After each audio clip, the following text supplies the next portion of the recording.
كيف حالك أستاذ خليل؟ حياكم الله لا سهل. يا أخي زرت صفحتك وشفت فيديو واحد كان يفعل عملية قلب مفتوح وبعدين يتعالج بالأعشاب وما عاد فعلش العملية، كيف فعلته بالله؟ قصدك يعني حق موضوع القلب السبب الشرعي. أيوه. خير ان شاء الله. بالنسبه لموضوع القلب نعالجه ان شاء الله. أنا شفت الفيديو في صفحتكم، كان عندك قلب مفتوح عملية وبعدين بطلها وتعالج عن طريقكم، كيف فعلته بقلبه؟ بالنسبه للقلب نعالجه ان شاء الله، اللي عنده فريق بالشرايين ويعني واي مشاكل بالقلب. بس حفظك الله هذا الصوت مش غريب علي.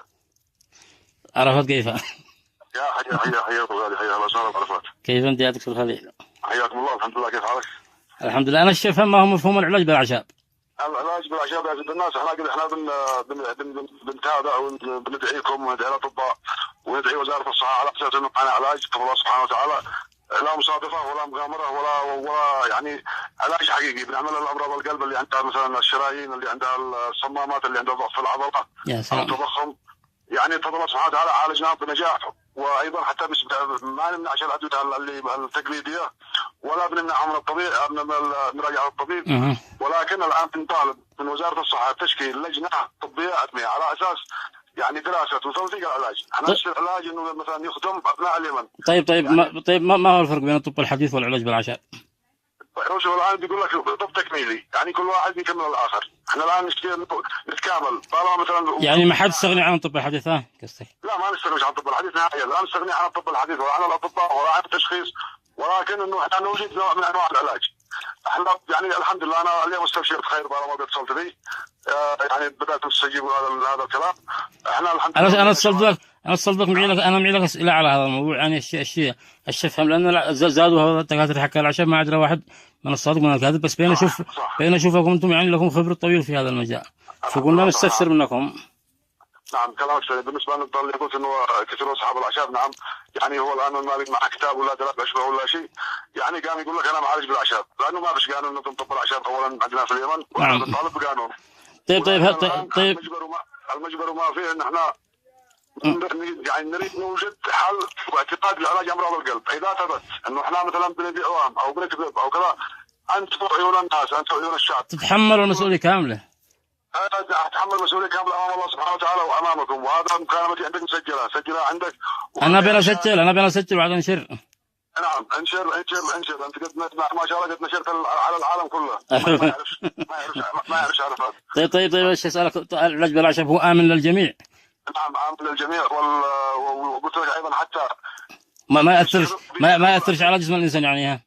ما بيأثرش، لانه احنا الان بنعمل علاج القلب وبيستخدموا ادويه الدهون وبيستخدموا الميعات الدم وبيستخدموا يعني مثلا البلافكس وحق الدهون وحق الضغط ومدر البول، ونعطيه علاج نعمه عظيمه من الله سبحانه وتعالى، ما يعملش اي تداخل ولا يعمل اعراض جانبيه ولا يعمل اي مشاكل. ايوه. بفضل الله سبحانه وتعالى من اول اسبوع بيتحسن.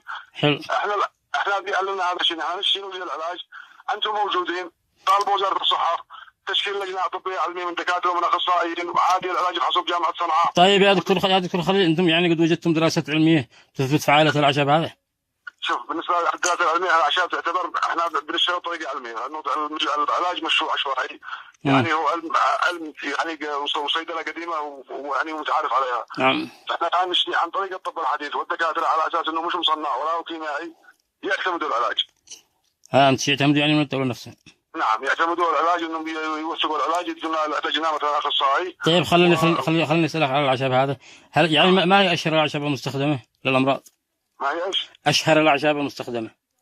وشوف انا اقول لك الاعشاب هي ما تستخدمها الا الحاجه، ما مش حاجه يعني شو انك مثلا تصير تاخذ عشبه على مزاجك وتستخدمها، لا. لانه كل عشبه لها خواص ولها يعني مفعول، ما مش اي عشبه مثلا تلقاها وتستخدمها. وكيف يتم تحضيرها؟ كيف يعني؟ التحضير احنا بالنسبه لنا بناخذ العشبه من يعني من الجمع، بعدين التجفيف، بعدين عارفين بخواص الاعشاب ونعمل تركيبه محدده حسب نوع المرض. يعني هل يمكن خلط اكثر نوع من الاعشاب؟ اكيد نعم. وما هو افضل وقت لتناول الاعشاب؟ يعني العلاج بتاخذه وانت مريض، اذا الشخص مريض ياخذ العشبه، اما اذا هو بخير ما لا ياخذ علاج ولا ياخذ عشبه. وما تسبب لك تسمم ولا حاجه ولا شيء؟ هو شوف هي كل شيء مدروس، لا تسمم دوائي ولا تسمم عشبي ولا تعمل اي تداخلات، لانك بتعمل يعني زي ما تقول بمقادير. واكثر الاعشاب اللي احنا مثلا بنستخدمها يعني يقول 99% الاعشاب كلها اللي تعتبر منقيه للجسم ومنقيه للكبد. ما بناخذ الاعشاب اللي بتتهمها ولا في اضرار، هذه معروفه انه خواصها معروفه من زمان. طيب كيف نميز بين الاعشاب الاصليه والمغشوشه؟ كيف ندري احنا كيف ندري يعني ما درينا نحن فاهمين. هو انت مثلا تميز الممارس الفاهم واللي متفهم، اما بالنسبه للاعشاب تميزها بمصدرها، انت تجمعها بنفسك ولا بتستوردها من الخارج ولا بنبيعها. احنا اعشابنا كلها من الطبيعه اليمنيه. ايوه. ومتى يكون استخدامها خطير يعني على الحاله؟ الاستعمال الخطير انت عندما مثلا تاخذ عشبه ما انتش عارف خواصها، ومريض ما انتش عارف يعني ايش بيستخدم من ادويه، يعني طب الاعشاب هو مش انه منحصر فيه عشبه ولا عشبتين. نعم. الواجب انه فهم الخواص حق الاعشاب وفهم المريض نفسه، ونشتغل بمفهوم علم الاخلاق والامزجه وخواص الاعشاب. هذا لو دخلت بهذا الموضوع عميق جدا ويعتبر علم اكيد وحقيقي، مش يعني والله ان انا جالس بين ابحاث واطلع على ذا الموضوع، يعني الصدق محير لي العشب انا هذا. اللي يهمني يا استاذ عرفات، والله قاطعك، انا هي فرصه انك اتصلت بي اليوم، والله اني سعيد انك تواصلت معي. احنا اسعد والله. صوتنا نطالب بتشكيل لجنه طبيه علميه للتوثيق ودراسه واعتماد علاج، او نقول نكمل اللي بيعالج امراض القلب ونتحمل مسؤوليه امراض القلب والصدر. يعني انت من هنا تناشد وزاره الصحه؟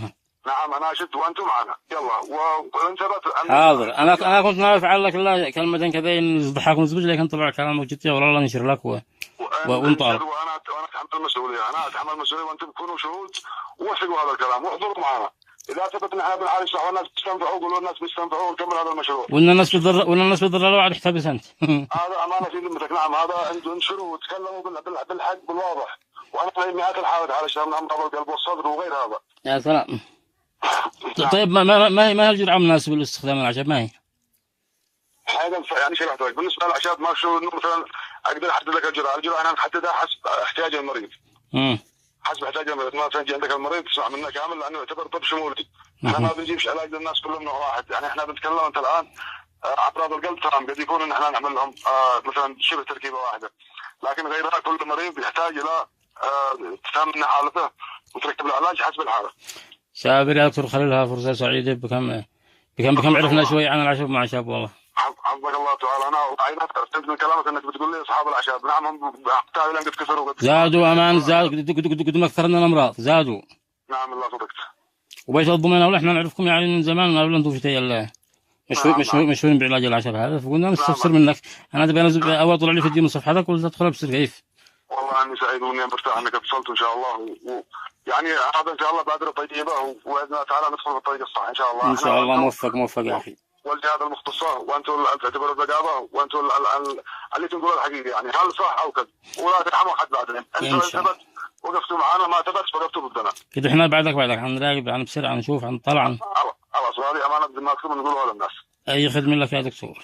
شكرا يا اخي، حفظك الله ورعاك، ومشكور يا اخي عرفات. فوق راسي يا دكتور خليل. الله ينصرك يا اخي. الله. في امان الله.